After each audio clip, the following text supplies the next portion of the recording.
Hello guys, देख सकते हैं आज सेम सर जो कि कलकत्ता में आ रहे हैं, तो प्रोग्राम रखा गया यहाँ पे। तो काफ़ी गाड़ी का पार्किंग इस तरह से किया गया है, देख सकते हैं। ये जो आपको ग्राउंड है। नमस्कार नमस्कार। आप ऑन द वे में है, तो मैं बस आप सभी को सेल सर से मुलाकात कराने के लिए बहुत कोशिश करेंगे।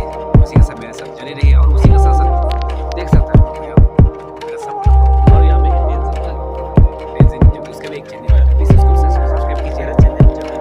हम लोग कोई चैनल है।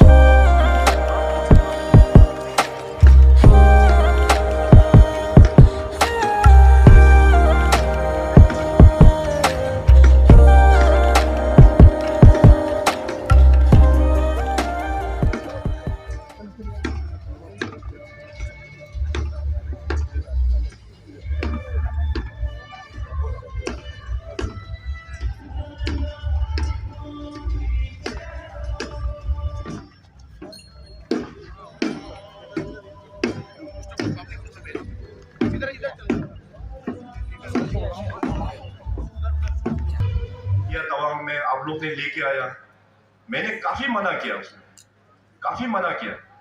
तो बाद में नोबू साहब से भी बात हुआ, तो नोबू साहब बोलता है कि हम कॉन्टेस्ट करेंगे। तो मैंने कहा कि अगर आप कॉन्टेस्ट करने से चेतन चुम्मे को तो जिस हालत में भी हो हम उठने नहीं देंगे। तो आप लोग यहाँ से मेरा घर में भी आया, आप लोग से मैंने बात किया। मैंने कहा कि नोबू साहब जो है हम लोगों का बहुत सीनियर लीडर है, हमारा स्वर्गीय पिताजी का बहुत खास दोस्त है, और बीजेपी सरकार को स्टेट में लेके आने के लिए हम लोग ने काफी उसमें हम लोग नोबू साहब भी एमएलए था, मैं भी एमएलए था, तो हम लोग ने काफी वहां पे पॉलिटिकल रिफॉर्म्स हम लोग ने लेके आने में नोबू साहब का बड़ा योगदान है। तो बीजेपी सरकार आने के बाद क्या ट्रांसफॉर्म हुआ है, पब्लिक को ही तो फायदा हुआ। तो मैंने कहा कि नोबू साहब का अगेंस्ट में चेतन चुम्मे बिल्कुल नहीं लड़ेगा, हम लड़ने नहीं देंगे, ये हमसे नहीं होगा। इसके बाद टिकट नोबू साहब को देके हमको ये एक्सपेक्टेशन था कि आप लोग बीजेपी को जिता के भेजेंगे, मगर कुछ कम्युनिकेशन गैप की वजह से, वो मिसअंडरस्टैंडिंग की वजह से वो एनीवे हुआ नहीं है। मगर इसमें देखिए सभी लोग अपना लोग है, नौजवान जी स्थानीय विधायक है, वो भी अपना है, नोबू साहब अपना है, आर्थिक में साहब है, और यहाँ पे देखिए लोग साहब भी यहाँ पे बैठा हुआ है, हिम्मत सिंह साहब भी है, जितने भी फॉर्मर एमएलएस इस कॉन्स्टिट्यूंसी के हैं, सब लोग यहाँ पे बैठा हुआ है। सो इलेक्शंस को लेते हुए इतना हम लोग ग्रास रूट लेवल में हल्ला करना, झगड़ा करना, ये सब शोभा नहीं देता है। देखो, काम तो आखिर मुख्यमंत्री को ही काम करना है। एमएलए बन के आप क्या काम करेगा? एमएलए का मैंने वही बोला ना कि उसका एक्चुअली एमएलए और एमपी का, एमएलए को केवल 3 करोड़ है एमएलए लेट्स, एमपी को है केवल 5 करोड़ एमपी लेट्स। बाकी जो भी काम करना है वो केंद्र सरकार और राज्य सरकार को करना पड़ता है। तो इसलिए आप लोगों का यहाँ पे जो आने वाला चुनाव में, मैंने ऑलरेडी अपना एमएलए दोरजी वानी जी को भी रिसेंटली ईटानगर में भी हम दोनों काफी डिटेल में भी बात हुआ। तो मैंने कहा कि लास्ट टाइम क्योंकि आप लोग का इस कॉन्स्टिट्यूंसी से हमारे पास भी काफी डेलीगेशंस आप लोग ने आया, तो मैंने कहा कि इस बार तो, पिछली बार तो नोबू साहब का मैटर को लेते हुए उनको जीता हुआ कैंडिडेट को हम लोग ने बैठा दिया, मगर इस बार हम तो रोक नहीं पाएंगे, मैंने क्लियरली कहा। लेकिन 21 सालों का ये समझना चाहिए कि देखिए बीजेपी, इसलिए मैं बोल रहा हूँ कि तवांग और वेस्ट कामेंग में बीजेपी टिकट बेस नहीं होना है। लास्ट टाइम आप लोग ने, हम लोगों का बीच में कोऑर्डिनेशन अच्छा नहीं होने का कारण से वेस्ट कामेंग से 2 बीजेपी टिकट वेस्ट करा दिया। इस बार लेकिन बीजेपी टिकट वेस्ट नहीं करना है। लेकिन कल क्या फैसला होता है वो कल का बात है, क्योंकि बीजेपी में एक प्रोसेस होता है, उसका हम अभी बात यहाँ पे हम गारंटी ले नहीं पाएगा। तो जो भी बीजेपी का टिकट आता है, हम लोग बीजेपी को ही हम लोग वोट देना है। तवांग में पूरा बीजेपी होना है, यहाँ पे वेस्ट कामेंग में अपना ही डिस्ट्रिक्ट है, सब में बीजेपी होना है। तो ऐसे टीम हम लोग अच्छे से काम करना है। तो जो भी हो मुख्यमंत्री का रूप में, मैं तो वही हूँ, जितना हो पाएगा हम उतना आपको कॉन्स्टिट्यूंसी में हम मदद करेंगे। नोबू साहब का टेन्योर में नोबू साहब का हमने मदद किया, जी का टेन्योर में उनको भी हमने मदद किया।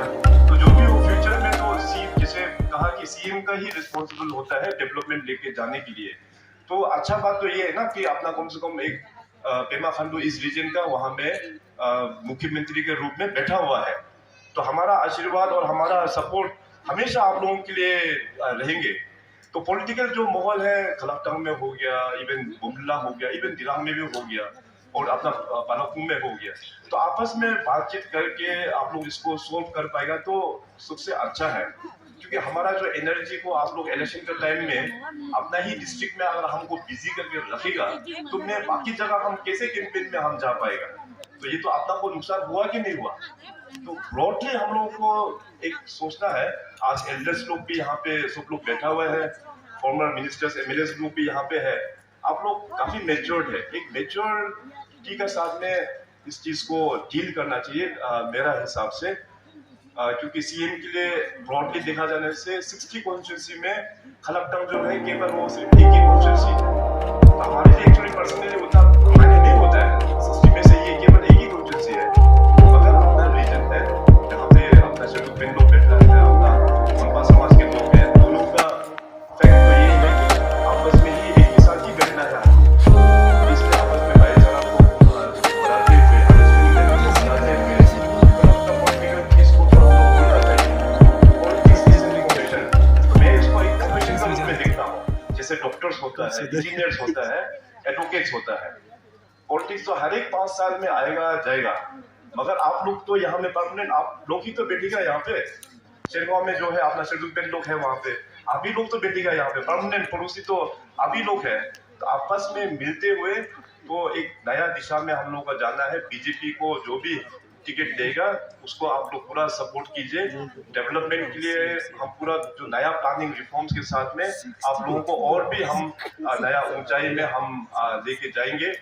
और आज कुछ मेमोरेंडम्स हमको वहाँ शेरगांव में भी मिला और यहाँ भी कुछ मेमोरेंडम्स मिला है। इसको हम आने वाला दिनों में बैठ के एड्रेस जरूर करेंगे। तो इन्हीं चंद शब्दों के साथ में आज आप लोग दूर दराज से इतने बढ़ चढ़ के यहाँ पे आप लोग इस इवेंट को विटनेस करने के लिए आया। तो एक बार फिर राज्य सरकार की ओर से ये 4 प्रोजेक्ट को पब्लिक को डेडिकेट करते हुए मैं अपना शब्दों को यही मैं विराम देता हूँ। और एक बार फिर मैं आप सभी से अपील करेंगे कि इलेक्शन में सिर्फ पार्टी होना है तो केवल बीजेपी पार्टी ही होना है। इसके अलावा और कुछ पार्टी को यहाँ पे ग्रोथ के लिए यहाँ पे जगह नहीं मिलना चाहिए। यही अनुरोध के साथ मैं अपना वाणी को समाप्त करता हूँ। जय हिंद, जय अरुणाचल।